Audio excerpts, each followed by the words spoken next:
준이로. 요즘 유행하는 말이 라떼는 말이야. 라떼는 말이야. 보고 있는 친구들에게 야, 라떼는 말이야 네.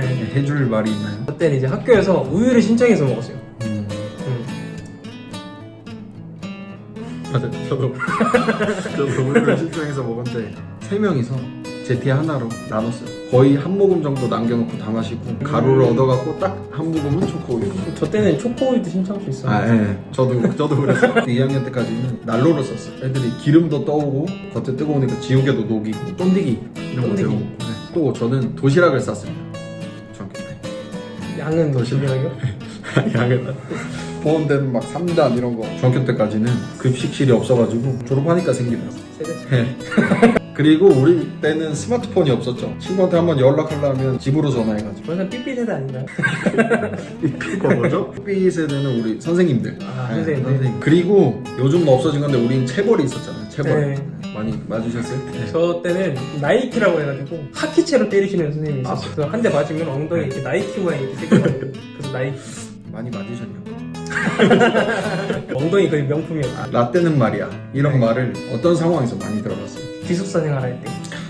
기숙사. 라떼는 말이야. 아, 주목 하면서 맨날 모여서 라떼는 말이야 들었어요. 어떤 선배 실명을. 아유. 안 돼.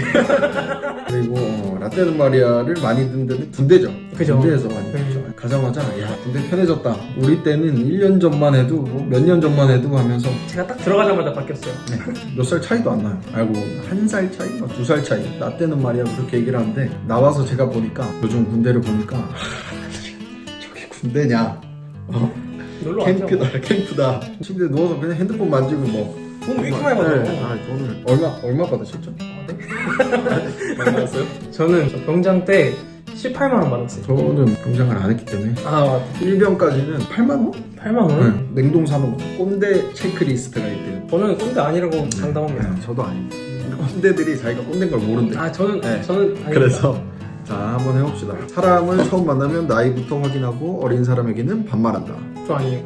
요즘 젊은 후배들은 근성이 부족하고 불만이 많은 건 사실이다. 화장실 가다가 1대1로 딱 마주쳤는데 못 본 척하고 제가 먼저 인사하죠. 인사해야지. 두 개? 네, 전 2개요. 점선 세 전체도 개. 꼰대인데요? 전 정상인입니다. 근데 보통 이제 좀 꼰대가 아니에요. 한두 개씩 덜 접는다고 하더라고요. 안 꼰대. 그래서 다 꼰대입니다. 덜 접었을 거예요. 그런데 지금 생각해보면 사실 뭐 라떼는 말이야 뭐 이런 얘기 많지만 솔직히 다 듣기 싫은 말은 아니에요. 그 중에서는 분명히 도움이 되는 얘기들이 있어요. 선배들이 맨날 이렇게 모아주고 그렇게 인사를 하라고 시켜가지고 진짜 계속 인사를 하고 다녔는데 진짜 이런 말 있잖아. 인사가 반이다. 진짜 어디 가서든 인사만 잘하면 일단 반은 먹고 들어가는 것 같아요. 라떼는 어떻게 목회를 했고 라떼는 어떻게 개척을 했고 했는데 그 말이 야 꼰대다 듣기 싫다 이런 게 아니라 아 진짜 도움이 된다. 그냥 먼저 그 길을 가보신 사람들이 얘기를 해준 거니까 많은 도움이 되고 도전이 됐죠. 잘해봐야겠다. 열심히 해야겠다. 충고나 라떼 뭐 이런 얘기가 다 뭐 잔소리 꼰대 얘기는 아니라는 거죠. 그쵸. 그 중에 들을 만한 것도 있고 그러니까 잘 들으세요. 그러세요. 꼰대였습니다. 정상인이었습니다.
세상의 소망이요 예수의 이름은 천국의 기쁨일세 예수의 이름은 세상의 소망이요 예수의 이름은 천국의 기쁨일세.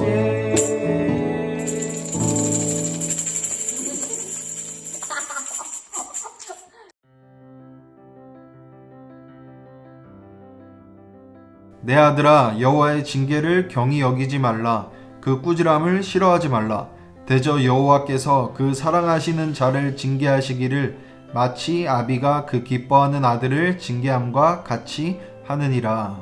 아멘. 여러분들 꼰대라는 말을 아시나요? 자신의 경험을 일반화해서 자기보다 지위가 낮거나 어린 사람들에게 자기 생각을 강요하는 사람을 꼰대라고 합니다. 영국 BBC 방송의 페이스북 페이지에도 이 꼰대라는 말이 등장했어요. 뭐라고 나왔냐면 나이가 많은 사람은 자신이 늘 옳다고 믿지만 상대방은 틀렸다고 생각한다. 이런 사람이 꼰대다. 이런 꼰대들이 자주 하는 말이 또 유행입니다. 그게 뭐냐면 라떼는 말이야. 라떼는 말이야. 내가 어릴 때는 내가 너만 할 때는 그런 얘기예요. 그런데 요즘은 어른들만 꼰대라고 하지 않더라고요. 고딩 꼰대, 중딩 꼰대, 초딩 꼰대까지 있더라고요. 왜 이런 꼰대라는 말이 라떼는 말이야 라는 말이 유행하게 됐을까요? 무조건 내가 맞다거나 자기 자랑을 늘여놓는다거나 권위로 상대방을 누르려 하기 때문에 이런 말이 생겨난 거죠. 상대방에게 충고할 때 나는 맞고 너는 틀렸다는 겁니다. 여러분들이 이런 말을 들으면 어떤 반응을 하나요? 지가 뭔데? 지나 살아지? 자기가 뭔 상관? 웬 꼰대질? 이런 마음이 들지 않나요? 저도 나 때는 말이야 라는 말을 많이 들었어요. 오프닝에서 얘기했듯이 군대에서도 듣고 교회에서도 많이 들었습니다. 이건 어딜 가나 듣는 말이에요.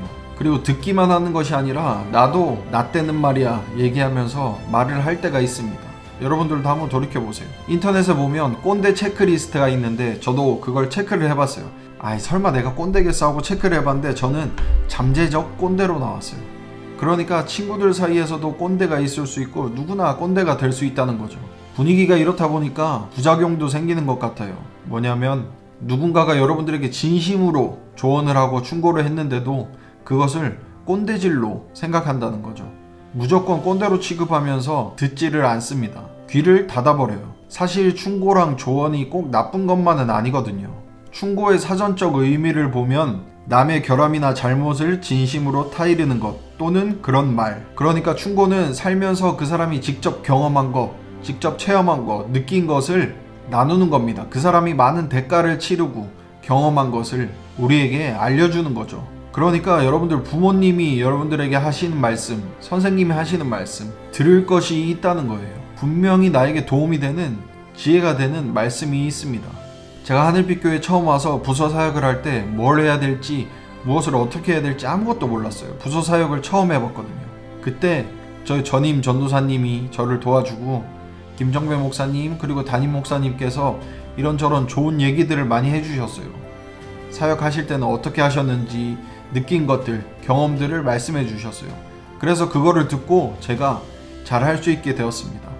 만약에 제가 그 얘기를 들었을 때 왜 꼰대질이야? 웬 충고? 이렇게 반응을 했다면 제 사역에 도움이 됐던 것들, 중요한 것들을 많이 놓쳤을 거예요. 하나님도 저에게, 여러분들에게 충고하고 훈계하십니다. 왜 그러실까요? 여러분들을 사랑하시기 때문이에요. 사랑의 반대말은 미움이나 증오가 아니라 무관심이라고 합니다. 사랑하면 상대방이 뭘 하는지, 무슨 생각을 하는지 일거수일투족에 다 관심을 가지게 돼요. 그리고 그뿐만 아니라 그 사람이 잘 되기를 바라고 바른 길을 걷기를 바라죠. 하지만 사랑이 없으면 더 이상 간섭하지 않아요. 신경 쓰지 않고 무관심해지는 거죠. 아무 말도 안 합니다. 오늘 본문 말씀을 같이 한번 읽어보겠습니다. 내 아들아 여호와의 징계를 경히 여기지 말라. 그 꾸지람을 싫어하지 말라.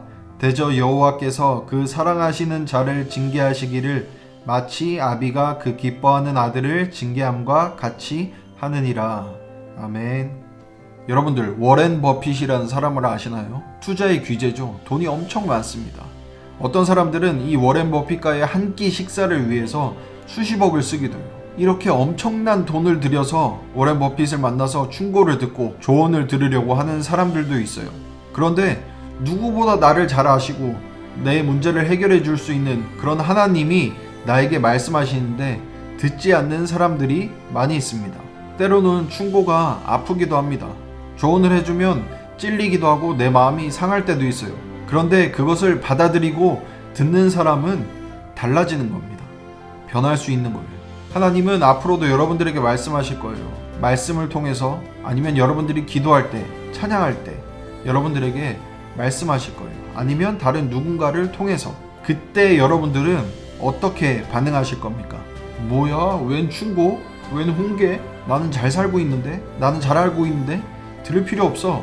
이렇게 반응하실 건가요? 아니면 마음을 열고 귀를 열고 하나님의 말씀을 들을 건가요? 한번 귀를 열고 하나님의 말씀을 들어보세요. 그 말씀대로 다 행하고 완벽하게 따르라는 것이 아닙니다. 일단은 들어보라는 거죠. 나에게 무슨 말씀을 하시는지, 내가 어떻게 하길 원하시는지, 무엇 때문에 그러시는지. 하나님은 여러분들이 잘 되기를 원하셔요. 여러분들을 사랑하시니까 좋은 길로 가기를 원하십니다. 그래서 여러분들에게 충고를 하시고 훈계를 하시고 말씀을 하시는 거예요. 그러니까 여러분들 하나님 말씀을 잘 듣고 꼭 붙잡고 나아갈 수 있는 우리 청어람 모든 친구들이 되기를 소망합니다. 예, 여러분들 우리 같이 이 시간은 적용 질문을 나눠보는 시간을 가지겠습니다. 부모님이나 선생님들의 충고를 우리가 어떻게 하면 잘 받아들일 수 있을까요? 또 잔소리, 또 꼰대질, 또 저러네 이렇게 반응하는 것이 아니라 한번 일단 들어보세요. 우리 부모님들이, 우리 선생님들이 내가 싫어서, 내가 미워서, 내가 잘못되기를 원해서 말씀하시는 게 아니잖아요. 그러니까 어떤 말씀을 하시는지, 왜 저런 말씀을 하시는지 여러분들이 일단은 한번 들어봤으면 좋겠습니다. 그러면 나를 위해서 말씀하시는구나 알 수 있을 겁니다. 두 번째 질문은 어떻게 하나님의 말씀을 들어야 할까요? 저는 하나님의 말씀이 안 들리는데요? 저는 한 번도 들어본 적이 없는데요? 그런 친구들이 있을 거예요. 그런데 하나님의 말씀은 여러분들이 성경을 읽을 때도 들을 수가 있어요. 저번 말씀에서 하루에 한 절 말씀 꼭 읽기 얘기했었죠. 하루에 한 절이라도 그렇게 말씀을 읽을 때 그 말씀을 통해서 하나님이 여러분들에게 말씀하실 수 있어요. 또는 여러분들의 부모님을 통해서 아니면 선생님들을 통해서 전도사님들을 통해서도 말씀하실 수가 있습니다. 그리고 여러분들이 하나님께 기도할 때 또는 혼자 찬양할 때 그것을 통해서도 하나님이 여러분들에게 말씀하십니다. 그러니까 우리 마음을 열고 귀를 열고 하나님이 나에게 어떤 말씀을 주실까 잘 들어보려고 노력하는 우리 청어람 친구들이 되기를 바랍니다. 예, 여러분들 우리 못 본 지가 너무 오래됐어요. 지금 한 달 거의 다 돼갑니다. 전도사님들이 여러분들에게 영상통화나 전화를 하고 있어요. 그러니까 뻘쭘해하지 마시고 잠깐이면 됩니다. 얼굴이 궁금하고 보고 싶어서 전화하는 거니까 부담 갖지 마시고 정 안 되면 마스크를 끼세요. 눈만 보여도 되니까 연락할 때 아직 통화 못한 친구들은 또 연락할 때니까 우리 같이 영상통화로라도 만나고 페이스타임이나 카카오톡이나 또 어플 중에 줌이라는 어플이 있습니다.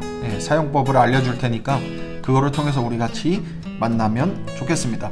그리고 여러분 부탁하고 싶은 것은 이 코로나가 하루빨리 끝나서 우리가 얼굴을 보면서 같이 한자리에서 예배 드릴 수 있는 날이 빨리 오기를 우리 친구들 같이 기도했으면 좋겠습니다. 안녕.